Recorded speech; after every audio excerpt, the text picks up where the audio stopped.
Hello, all, and welcome back to 100 Days of Magic, where we are here talking about all the ways, all the little tips and tricks that you can use to set up your world to encourage you to plug more deeply into that divine spark that is you.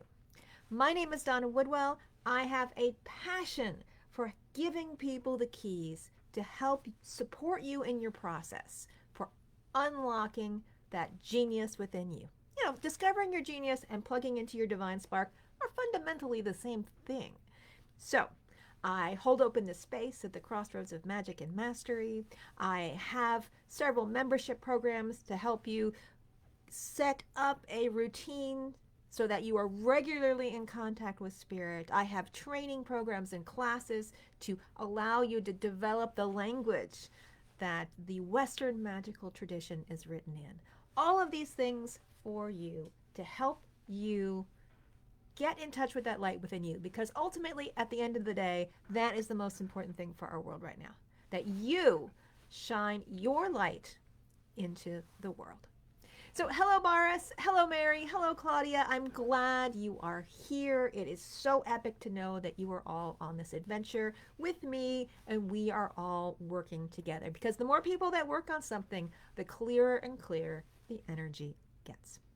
So, today we are going to talk about how to make your home a sacred space. Why, you ask? Why is this on my list? And why is it so soon in our epic adventure? Oh, hello, Pat. Good to see you here too. Um, because when we are building habits, we need all the support that we can get for our new habit. What is a habit? A habit is just a groove dug in the trench of your psyche that you kind of fall into and move in that direction because it's the path of least resistance, right? That's why it's so hard when something is ingrained as a habit to change, because you have to fight against the path of least resistance. And in order to do that, you have to basically run uphill for a while until you make a new path for yourselves, which requires more energy, more time, more concentration. And in our crazy busy lives, that makes things more difficult. And back to humans take the path of least resistance. So, if you need to create a new habit, it's helpful to have support, have guide wires, have structure, have other people waiting to help you, because then you can at least spread the load as you do that initial running uphill until you change into the new track, right? You can do that by having community around you. You can do that by surrounding yourself with reading books and videos and things about magic, but you can also do it by setting up your physical space to be as supportive of you and your process as possible. Which is why it can be really helpful to set up our living spaces in a way that supports our magical lives. Now, a few weeks ago, we talked about how you can change your relationship with water, with food, with breathing, with movement, and with sleep to make your life more magical. Well, you can also change your relationship with the different areas of your space to make it more magical. You can change your relationship with the physical stuff of your space. We'll call it the earth element. So that's everything from the furniture and the physical living space that you're living in, all the way up to things like pictures and icons or crystals and rocks. Even the plants that are growing in your space are all part of the earth element. You can honor the light within them as you make your space more magical. There's other elements represented. We'll just make it simple and do fire, air, and water. The fire in your space can be an actual fire, or more often it might be just the lights that you have around you. The light coming through the windows, the light coming from light sources, LED sources, or incandescent sources. It can also be electricity. Electricity represents the fire element and how that flows in your house. The fire element is also captivated in the way light bounces around your house. So that could be, excuse me, that could be bouncing off of mirrors or shining through crystals. All of that represents the fire element, and you can tap into that to make your house more magical. Or you can use the air element. The air element is anything that wafts through the air, like smoke and incense, anything you can smell that's carried through the air, like essential oils, the aromas of things that are baking. Air is also sounds. So it's all the sounds that you have playing in your environment, whether it's soothing music or invigorating music or using air to clear out your spaces. And then we have the water element. The water element helps us to transform and move. And it's all around us too.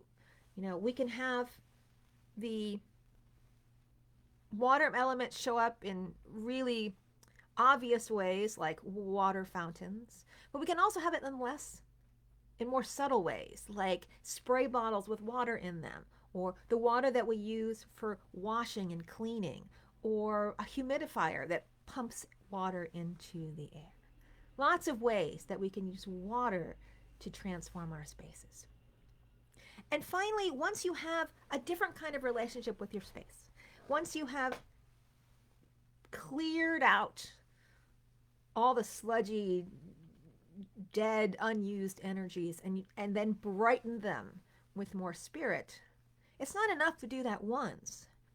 You have to make it a habit so that the energy continues to refresh and rejuvenate itself, just like you have to do for yourself. You know, it's not enough to like meditate once and go, okay, now I have a spiritual practice, I'm done. A spiritual practice, like having an exercise regimen, is something you go and do again and again and again, and you don't stop because becomes part of who you are. It's how you work with your spirit body. So finally, having an altar can be really useful in this process because an altar is kind of like an anchor point or a touchstone for spirit in your house. So once everything is sorted out and you have that touchstone, you can come back there and honor the spirit of your ancestors or your space or whatever you're working with, magical spells and stuff. And there's different kinds of altars for different purposes, but they all hold the template of your intentions to help you out so that you don't forget to continue to maintain the high energetic sizzle of where you're living. And having that around you is an excellent support for your continued deepening of your magical practice. You know, it's much, much, much harder to think about sitting down and relaxing and meditating with a clear mind if your space is filled up with clutter, dirt, angry people running around.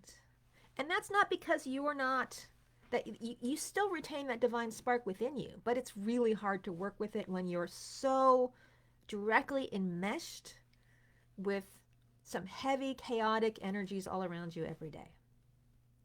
It's just, you're making it harder on yourself. Doesn't mean it's impossible, it's just harder. Right? So consider this as when you are thinking about our conversation later today, looking around your own space, wherever you live, big, small, in between, if you're living with someone else, doesn't matter.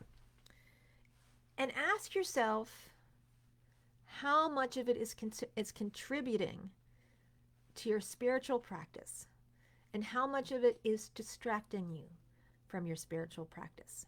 You may discover that having a whole bunch of stuff all around you that you have to take care of all the time is in itself a distraction.